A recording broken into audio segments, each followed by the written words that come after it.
할렐루야. 오늘도 하나님의 말씀과 기도로 하루를 출발합니다.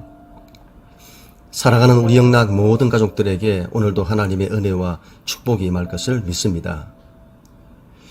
오늘 우리에게 주시는 하나님의 말씀은 다니엘서 2장 19절부터 21절까지 말씀입니다. 이에 이 은밀한 것이 밤의 환상으로 다니엘에게 나타나 보이매 다니엘이 하늘에 계신 하나님을 찬송하니라. 다니엘이 말하여 이르되 영원부터 영원까지 하나님의 이름을 찬송할 것은 지혜와 능력이 그에게 있음이로다.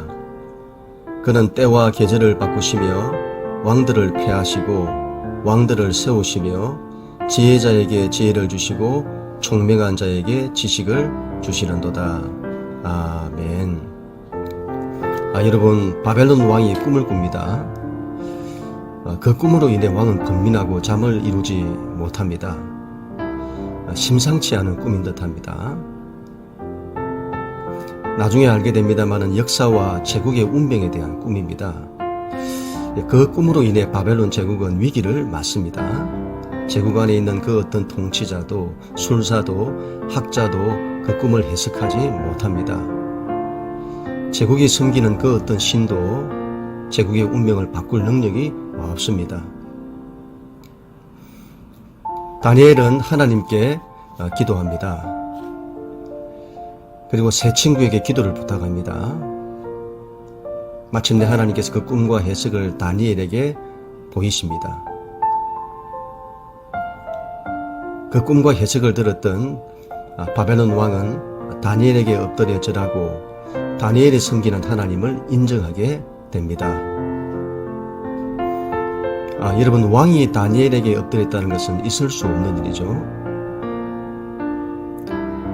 그 왕이 그렇게 했던 것은 다니엘이 섬기는 하나님의 위대하심을 보았기 때문입니다.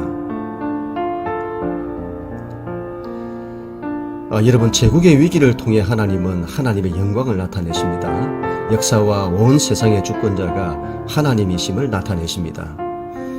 바벨론 왕은 제국의 통치자입니다. 그러나 제국의 운명이 그 왕에게 있지 않고 다니엘에게 있음을 보여줍니다. 하나님의 시선은 제국을 통치하는 왕에게 있는 것이 아니라 하나님을 믿는 다니엘과 세 친구에게 있음을 보여줍니다. 여러분, 코로나로 인해 전 세계가 위기를 맞고 있습니다. 역사와 인류의 운명이 심상치 않습니다. 위기는 하나님의 영광이 나타나는 기회입니다. 위기의 때에 믿는 자들은 다니엘처럼 하나님께 기도해야 합니다. 다니엘이 그랬던 것처럼 우리의 믿음과 기도를 통해 역사와 세상의 운명은 결정될 것입니다. 우리는 다니엘처럼 세상에 물들지 않고 세상을 섬기고 세상을 위해 기도해야 합니다.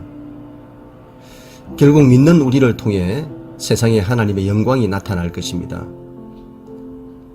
여러분, 오늘도 기도하실 때에 믿는 우리가 세상에 물들지 않고 세상을 잘 섬길 수 있도록 기도하십시다.